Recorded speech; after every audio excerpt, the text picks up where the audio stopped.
I never expected my life to turn out this way. Maybe that sounds dramatic, but 5 years ago, I had a home, a family I thought I could rely on, and a future that seemed, if not perfect, at least stable. Now, standing in my small but meticulously organized office, watching the rain smear the city lights through the window, I can't help but wonder how different things might have been if I hadn't trusted them. It all started with my grandmother's death. She wasn't just my grandmother, she was the only person in my family who had ever truly believed in me. When I was a child, she'd tell me that I was meant for more than just fitting into the neat little mold my parents had carved out for me. She'd run her wrinkled fingers through my hair and say, "You're too stubborn to follow someone else's path, Nat. That's your greatest strength." I used to roll my eyes at that. Now, I hold on to those words like a lifeline. She left me everything, her apartment, her savings, even her old silver locket that she used to wear every single day. It wasn't about the money. It was about what it meant. It was proof that she had seen me for who I was, not who my parents wished I would be. And then, just like that, it was gone. It took only a few months for everything to unravel. The legal notice arrived in the mail, crisp and cold, stating that my grandmother's will had been altered before her death, transferring everything to my brother, Steve. At first, I thought it was a mistake. A clerical error. Something easily fixed with a phone call. But the more I dug, the more I realized there was no mistake, just betrayal. My parents never even tried to deny it. When I confronted them, my mother had the audacity to sigh, as if I was being unreasonable. "Natalie, you have a good job. You don't need an inheritance. Your brother does." I remember standing in their living room, the same living room where we used to celebrate birthdays and Christmas mornings, and feeling like a stranger. My father sat in his usual chair, his fingers tapping the armrest, avoiding my eyes. Steve, always the golden child, had the nerve to look apologetic, but not enough to actually do anything about it. "She wanted me to have it," he said, his voice quiet. I wanted to laugh. Or maybe scream. Instead, I just shook my head. "No, she didn't. You made sure she couldn't say otherwise." That was the last time I saw them. I walked out of that house and never looked back. Starting over wasn't easy.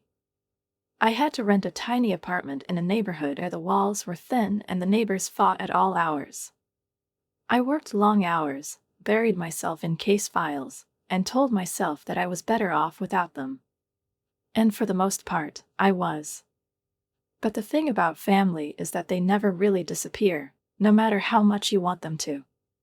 Tonight, as the rain taps against my window and my phone buzzes on the desk, I hesitate.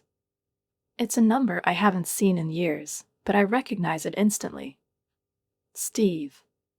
For a long moment, I just stare at the screen, my heartbeat steady, my breathing calm. Then, finally, I pick up. "Natalie, please. I need your help." I should have ignored the call. I should have let it ring and go to voicemail, let Steve's voice dissolve into silence the way our relationship had years ago. But instead, I answered. Maybe it was curiosity. Maybe it was some twisted part of me that wanted to hear him admit, out loud, that he needed me after all these years. "Natalie, please. I need your help." There was something raw in his voice, something desperate, and for a split second, I almost felt sorry for him. Almost. But then I remembered everything, how he stood in that living room, avoiding my eyes while our parents justified robbing me of what was rightfully mine. How he let them do it without so much as a second thought. "I don't think I'm the person you should be calling for help, Steve." My voice was calm, steady, but I could feel my fingers tightening around the phone. "Please, just meet me. I'll explain everything. It's bad, Nat. I mean, really bad." I exhaled slowly, staring at the rain streaking the glass of my office window. The city outside was restless, horns blaring, headlights cutting through the darkness. I should have said no.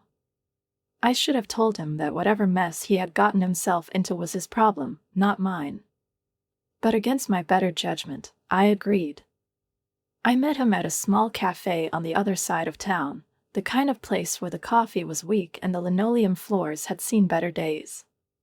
He was already there when I arrived, hunched over a cup of something that had probably gone cold, his fingers drumming anxiously against the table. He looked different, thinner, more worn down, like the weight of something heavy had settled onto his shoulders and refused to budge. He glanced up as I approached, his face lighting up with something that almost looked like relief. "You came." His voice was hoarse, like he hadn't slept in days. "Don't make a big deal out of it," I said, sliding into the seat across from him.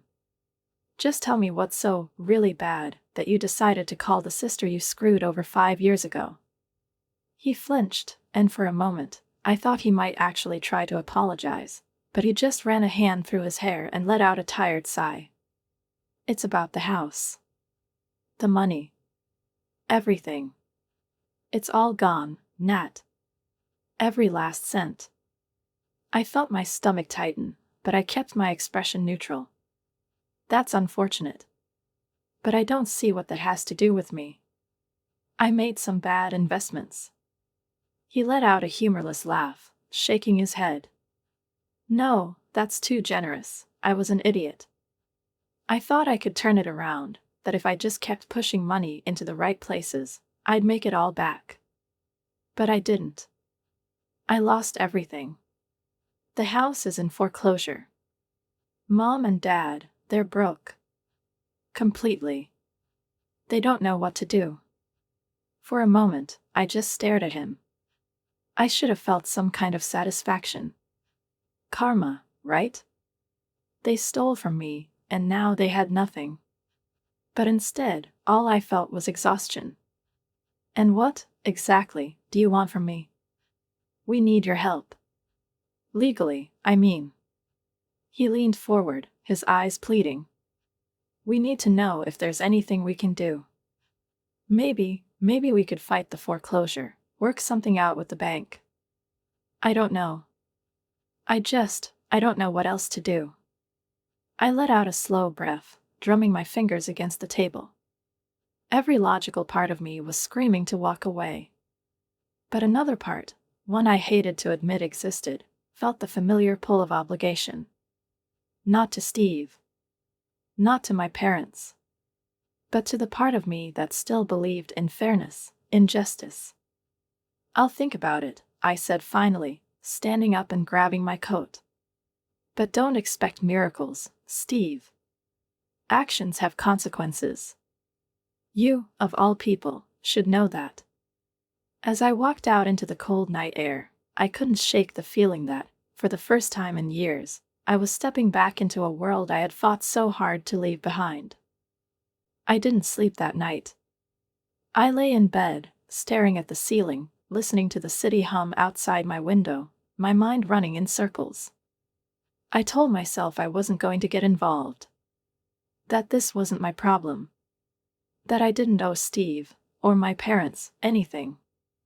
And yet, there I was, at 3 a.m, scrolling through legal databases, checking foreclosure laws, reviewing old case files as if they held some kind of answer I hadn't yet figured out.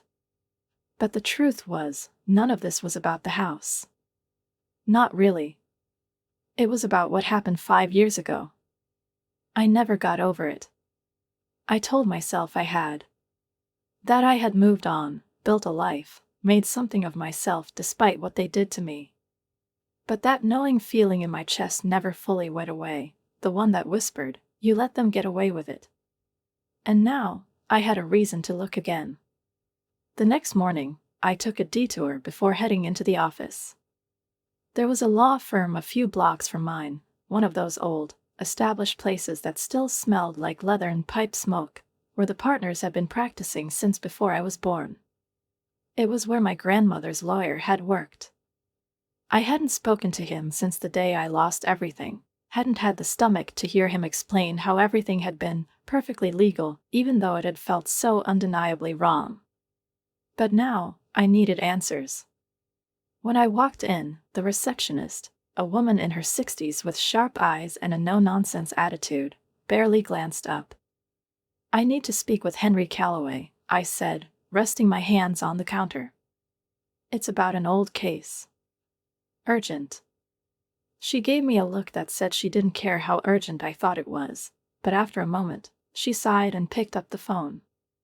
A few minutes later, I was being led to a corner office, where Henry Calloway sat behind a massive oak desk, his glasses perched on the end of his nose. He was older than I remembered, but his eyes were just as sharp. "Natalie Watson," he said, gesturing for me to sit. "It's been a long time." "Not long enough," I muttered, sinking into the chair. "I have questions. About my grandmother's will." He folded his hands over a thick stack of papers and sighed. "I was wondering when you'd come back." That stopped me. "What do you mean?" He hesitated, then reached into his desk drawer, pulling out a worn file. He slid it across the desk. "I wasn't involved in the final draft of the will. Your parents brought in another lawyer at the last minute, someone I didn't know.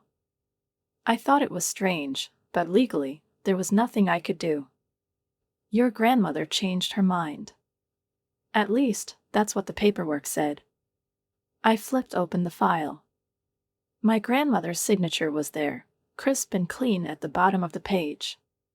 But something about it felt wrong. "Do you still have the original documents? Before the changes?" He nodded, getting up and walking to a cabinet in the corner of the room. When he returned, he placed another file in front of me. I opened it carefully, my eyes scanning the pages. And then, I saw it. The signatures didn't match. Not exactly, anyway. The loops on the letters were off, the spacing slightly different. To an untrained eye, it wouldn't mean anything. But to me, a woman who spent her career scrutinizing legal documents, it screamed forgery. My pulse quickened. "Did anyone ever question this?" I asked, my voice steady despite the storm brewing in my chest. "I did," Calloway admitted. "But by the time I raised concerns, the paperwork had already gone through. Your parents and Steve were adamant that everything was above board. I couldn't prove otherwise." I closed the file, my fingers pressing into the cover. 5 years. 5 years of thinking I had lost everything fair and square, when in reality, my own family had lied, cheated, stolen from me. I pushed back my chair and stood. "Thank you, Mr. Calloway." He watched me carefully. "What are you going to do?" I took the file, tucking it under my arm. "Find out just how deep this dissection goes." And for the first time in years, I felt something close to justice on the horizon. I knew I wasn't going to be able to just sit on this information. The moment I left Calloway's office, gripping the file so tightly my knuckles turned white, I felt a kind of clarity I hadn't felt in years. 5 years of convincing myself to let it go, to move on, to accept that life wasn't fair, gone in an instant. Because now I knew the truth. And if there was one thing I hated more than losing, it was being lied to. I spent the rest of the day at my office, poring over every detail of the documents, comparing signatures, making notes. I even contacted a handwriting expert I trusted, just to confirm what I already knew. The response came within hours: highly probable forgery. Those 2 words set my blood on fire. By the time I left work, it was dark, the city buzzing with people who had no idea that, just a few blocks away, I was about to dismantle the last fragile pieces of my already fractured family. I didn't warn them I was coming. I didn't know them that. The house looked the same as I remembered, but different in all the ways that mattered. The yard was unkempt, the porch light flickered, and for the first time in my life, it felt small, almost suffocating. I rang the bell and waited, my pulse steady despite everything building inside me. My mother answered. She looked surprised for a split second, then her expression shifted into something unreadable. Natalie. She said my name like it was unfamiliar. Like I wasn't the daughter she'd raised, the one she betrayed. Is Dad home? My voice was even. Controlled. Yes, but. I didn't wait for her to finish. I stepped inside, the familiar scent of old wood and faded perfume hitting me like a memory I didn't want to relive. My father was in his usual chair, but he sat up when he saw me, eyes narrowing like he knew, even before I said a word, that I hadn't come for a friendly visit. Steve was there too, leaning against the doorway to the kitchen. His face paled the moment he saw the folder in my hand. We need to talk. Silence stretched between us, thick and heavy. My mother shifted nervously, but my father was the first to speak. If this is about the house, we already told you, there's nothing you can do. It's gone, Natalie. I let out a short, humorless laugh. Oh, I know. But I'm not here about the house. I'm here about the will. The one you forged. My mother sucked in a sharp breath. Steve stiffened. My father? He barely flinched. I don't know what you're talking about, he said smoothly, but I saw the way his fingers curled against the armrest. I tossed the file onto the coffee table, letting it land with a loud slap. Don't insult me. I have proof. Calloway had doubts back then, but now I have an expert confirming what I already knew. The signature was forged. You stole from me. From your own daughter. My mother finally spoke, her voice tight. Natalie, we don't. I cut her off, not interested in whatever excuse she was about to throw my way. Just admit it. You lied. You manipulated Grandma into signing something she didn't understand, or worse, you signed it for her. Steve shifted uncomfortably, rubbing a hand over his face. He was cracking, and I could see it. You knew, didn't you? I turned to him. You knew the whole time. His jaw tightened, and for a second, I thought he might try to deny it. But then, finally, he exhaled and nodded. Yeah. I knew. My mother turned to him, shocked. Steve. What? She's right, he snapped, running a hand through his hair. We took it from her. We convinced Grandma to sign something she didn't understand because we thought Natalie didn't need it. We thought it would be better for me, for the family. And look how well that worked out, I said, my voice sharp. You took everything and still managed to lose it all. No one spoke for a long time. My father's face was unreadable, but my mother, she looked genuinely ashamed. Not enough for me to forgive her. Not even close. I could take this to court, I said finally. I could make sure you all face legal consequences for what you did. Steve paled even more. My mother looked horrified. Even my father tensed. But I won't. I let the words hang in the air for a moment before continuing. On one condition. I turned to Steve, locking eyes with him. Every cent. Everything you took. You pay me back. We don't have it, he said quickly, panic creeping into his voice. Then sell the house. Sell whatever you have left. Figure it out. I stepped closer. Because if you don't, I will take this to court. And trust me, with the evidence I have, you'll lose. The weight of my words settled over the room. My father's jaw tightened, but he didn't argue. He knew he had no ground to stand on. Fine, Steve finally muttered. We'll figure it out. I nodded, turning to leave. But just as I reached the door, I hesitated. I want you to understand something, I said, not bothering to turn around. I'm not doing this because I forgive you. I don't. I never will. But I'm giving you a chance to do something right for once. Don't make me regret it.